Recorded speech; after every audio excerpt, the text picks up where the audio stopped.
Bom, gente, como eu sempre digo, peguem a apostila, o caderno de vocês, para vocês irem fazendo a atividade enquanto acompanha a explicação. Vamos direto ao assunto, né? Para a gente não perder tempo. É importante a leitura atenta de todas as partes do livro que trazem informações sobre ele, tais como orelha, resenhas encontradas na capa, prefácio e a própria capa e suas ilustrações. Apresentamos a capa do livro do escritor inglês Anthony, a Clockwork Orange, que foi traduzido em português por Laranja Mecânica. Então, aqui está dizendo assim, ó, leia a capa do livro e responda as perguntas marcando a opção correta. O que eu fiz? Peguei o texto aqui, coloquei a tradução aqui ao lado, para a gente se inteirar do assunto, e depois a gente vai voltando no texto em inglês para a gente ir compreendendo, alright? Então, vamos lá. Um vicioso garoto de 15 anos, membro de uma gangue, é o personagem central deste clássico de 1963. No pesadelo de Anthony, após o anoitecer, a história é contada pelo personagem central, Alex, que fala em gírias brutais e inventadas que brilhantemente traduz a patologia social de seu amigo. O Clockwork Orange, ou seja, Laranja Mecânica, é uma fábula sobre o bem e o mal e o significado da liberdade humana. Eu vou começar a ler as alternativas aqui com vocês. A gente vai começar a analisar de baixo para cima, depois vocês vão descobrir o porquê. Então, a terceira alternativa diz assim: o livro apresenta uma fábula divertida sobre o bem e o mal e o sentido da liberdade humana. Essa frase estaria totalmente coerente se não fosse essa parte aqui, ó, fábula divertida. Vamos ver como que o texto descreve essa fábula, qual que é a característica que o texto dá para essa fábula. Bem aqui no finalzinho está dizendo assim, ó, a Clockwork Orange is a frightening fable. Então está dizendo que é uma frightening, ou seja, assustadora, uma fábula assustadora, ok? E não uma fábula divertida. Vamos à segunda alternativa aqui, ó. Um senhor velho é o personagem central do romance. Vamos ver o que o texto fala sobre o personagem central, ó. A vicious 15-year-old Droog is the center character of this classic. Então tá dizendo que o personagem central, né, bem no início aqui, na primeira frase aqui, o personagem central é um garoto de 15 anos, ok? Tá acompanhando aí comigo? Vamos à primeira alternativa. A história é contada pelo personagem central. Vamos ver o que o texto está dizendo sobre isso aqui, ó. The story is told by the central character. Traduzindo, a história é contada pelo personagem central. Ok? Pegaram aí? Se caso perderam, volta aí um pouquinho que vocês vão entender. Alright? Número 2. Leia o texto abaixo que foi retirado da capa do livro.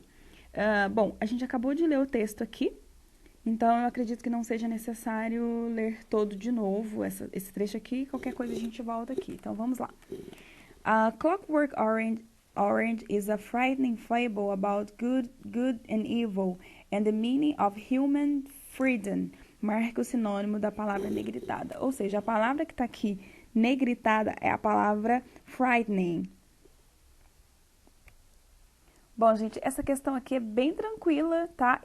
Se vocês colocarem aí qualquer dicionário, vocês vão conseguir descobrir o que é.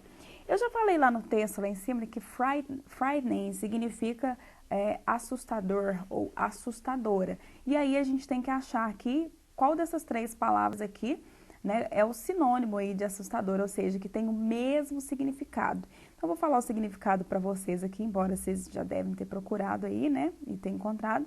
E aí vocês vão chegar à conclusão aí de qual seria a mais apropriada. Então, nós temos a primeira aí, que é comforting.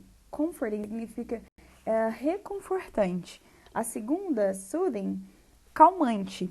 E a terceira, dreadful, significa terrível. Então, qual dessas três palavras significa a mesma coisa de frightening? Então, repetindo, comforting, reconfortante, soothing, calmante e dreadful, terrível, ok? Qual que vai ser o sinônimo de assustadora? Tá bem óbvio essa aí.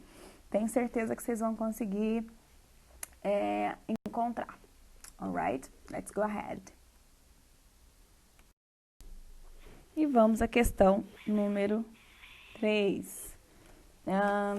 Aqui estão as definições de 5 palavras usadas nas informações sobre o livro encontradas na capa. Ache as palavras numerando corretamente. Então, gente, o que eu fiz aqui? O que nós temos aqui? De 1 a 5, nós temos aqui as definições para essas palavras aqui, ok? Que tá aqui embaixo. Nightmare, brutal, tananã, tananã. E aí, o que eu fiz? Eu coloquei a tradução aqui de cada palavra, tá? Para quando a gente for lendo lá em cima, vocês ir identificando, alright? Então, nós temos aqui nightmare, significa pesadelo, brutal, brutal, evil, mal, drug, membro de uma gangue, character, personagem. Então, eu vou lendo as definições aqui, explicando para vocês o que é, e vocês vão identificando, alright? Eu acho que dessa forma fica bem fácil para vocês encontrarem. Então, fica assim, a número 1, a young man belonging to a street gang. Então, aqui, um homem jovem, né, um garoto que pertence a uma gangue, ok? Alguém que pertence a uma gangue. Qual dessas palavras aqui que corresponde a isso? É só vocês olharem a tradução. Qualquer coisa dá pausa aí antes de ir para a próxima. Número 2 é um adjetivo, né? Cruel, harsh, cruel and harsh. Então aqui, ó, cruel, né? Severo. Qual dessas palavras aqui é o sinônimo? Tem o mesmo significado de cruel, de severo, ok? Será que é nightmare? Será que é brutal? Será que é evil? Vocês vão vendo aí. Número 3. A powerful force that some people believe to exist and which causes wicked and bad things to happen. Então, aqui está dizendo, olha a descrição da palavra. A powerful force, uma força poderosa que algumas pessoas acreditam que existe, né? Que acreditam existir. E que causa... e que faz com que muitas coisas ruins aconteçam, né? Que causam coisas ruins, que faz que muitas coisas ruins existam, né? Ou aconteçam. Então, vamos lá, uma força poderosa que algumas pessoas acreditam que causa, né? Maldade, que causa coisas ruins. Qual dessas palavras aqui corresponde a isso, ok? Depois, número 4. A person represented in a play, film, story, etc. Então, vamos lá. Uma pessoa representada num teatro, num filme ou numa história, ok? E aqui não tá, mas também aparece em novelas, enfim, em outras apresentações artísticas aí. Então, uma pessoa representada num teatro, num filme, numa história, em novela, tá? Qual dessas palavras aqui corresponde a essa pessoa? Ou isso mesmo. E por último, número 5, a very frightening dream. Então, um sonho muito assustador. Quando a gente tem um sonho muito assustador, a gente acorda e fala que teve o quê? Tipo assim, nossa, acordei hoje, tive um sonho, essa noite tive um sonho horrível, tive um quê? Tá? Que tipo de sonho que é esse? Alright? Vamos lá, número 4. O cartaz ou pôster ao lado se refere ao filme inspirado no romance do escritor inglês.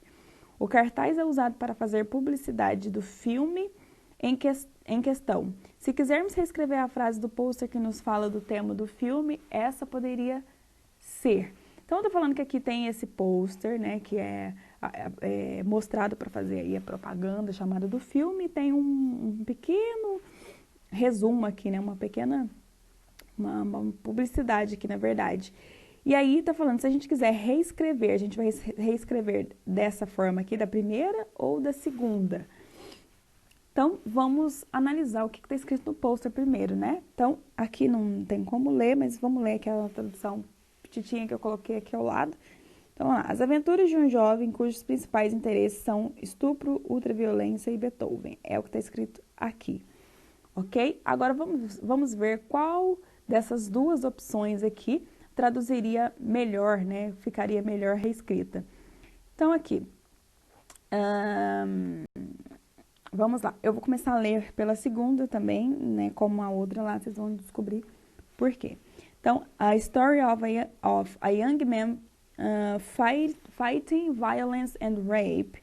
Então, aqui está escrito assim que é a história de um garoto jovem, de um homem jovem, lutando contra a violência e o estupro. Bom, aqui, nesse nosso resumo aqui, não é isso que está dizendo assim, ó, as aventuras de um jovem cujos principais interesses são estupro e ultraviolência. Então, ele não luta contra estupro e violência. Na verdade, é um dos maiores interesses dele, né? Então, vamos ver a primeira opção aqui. A story of a young man interested only in rape, violence and Beethoven. Então, a história de um moço, de um garoto, interessado somente em estupro, violência e Beethoven. Então, é o que está dizendo aqui, é o mesmo que está dizendo aqui no texto. Vamos à questão número 5. Whose é um pronome relativo e, como tal, se refere a uma coisa já dita, ou seja, seu antecedente. Ele indica lugar, posse ou tempo. Vamos ver como que esse whose está empregado aqui no nosso textinho para a gente chegar a uma conclusão. Então, aqui, be adventure of a young man whose principal interests are rape, tá, isso aqui não importa. Vamos ver a função do whose aqui, ó. Being the adventure of a young man whose principal, ou seja, cujo, né, o principal interesse dele, ou seja, o interesse é de quem, gente? O interesse é de quem? O interesse é dele. Então, essa é a função do whose aqui, ok? Então, ele dá a ideia de posse, né? Quem que possui esses interesses, tá? Quem que possui? É o garoto, ok? Então, olha só, olha a ideia que dá a ideia de possuir alguma coisa, alright? Eu poderia dar alguns exemplos aqui de uso do whose, mas esse vídeo ficaria muito longo, então pode ser que eu deixe aqui para você na descrição do vídeo alguns links, né, com uma explicação aí mais abrangente do whose, que é bem interessante que a gente saiba isso daí. Bom, gente, por hoje é só, fico por aqui, essa semana tá tranquilo. E só deixar um recadinho aqui, se alguém quiser deixar alguma sugestão, quiser deixar alguma crítica, desde que seja construtiva, que seja de uma forma educada e respeitosa, vocês podem ficar à vontade. Eu leio todos os comentários, tento responder, tento ajudá-los da melhor forma possível. Alguns alunos, assim, são poucos, apareceram reclamando que eu não coloco a resposta. Gente, a ideia não é dar a resposta. Se fosse para dar a resposta, era só eu fazer as atividades, tirar foto e colocar aqui. Mas eu faço questão de explicar todas as questões, porque é importante, gente, não é só fazer e entregar. O importante é você entender. Vocês, mesmo que à distância, né, que vocês aprendam, nem que for o mínimo, ok? Meu papel aqui é ajudá-los a chegar nas respostas, mas não dar respostas prontas. Espero tê-los ajudado. Um abraço e até o próximo PET agora, né? Thank you very much. See you. Bye, bye.